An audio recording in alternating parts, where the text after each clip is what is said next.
na danin kahi bangin kahilel hi nga phiết địa trái nga phiết đề.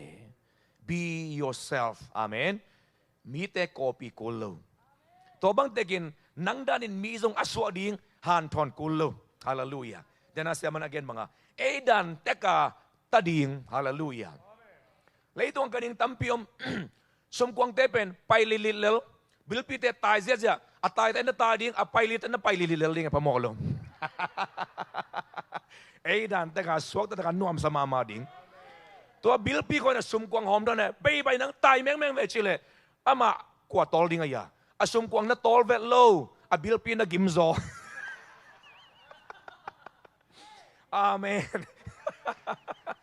To aja ama sumkwang i happy na ben bang damdama apay lilite pen to happy na ben. Uli na sangam te ang gening to ni naya akino san te polina dam gam ta ding han chem la chin zui te vel lo ding nai ben. To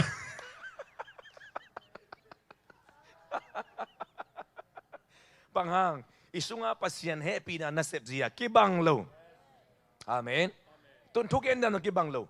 Tun sian du bang thungen le pembel te gong sin to a chat number 1 2 3 4 5 ki 10 sen sanai ve. Ayang siapan gen le title om lo ayang nasema ama. Siapa ko atulu nabul sole boy zo kaning ama. Anau song na piak le ma boy kaning sa. Ama pen kasyang no so pai po.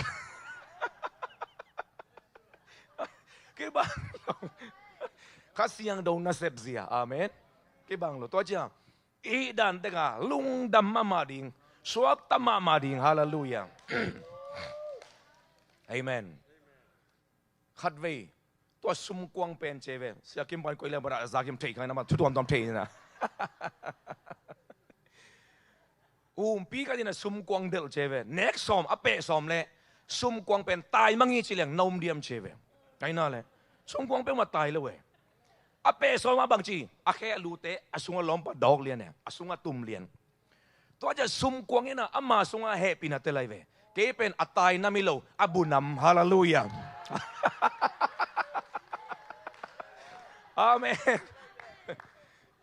To aja happy na chi pen tuai ve. Amen. Ei lấy cái tel nghe đi, mi te dong tel đi, to aja mi khen pe sunga, pasianin atom teka happy na pia, to aja isiam na khem isiam na ilo pasianin na, Paul pi sunga khazi pum pia dinga, akitang sab na danda na, aman happy na atom teng pia ive. Amen.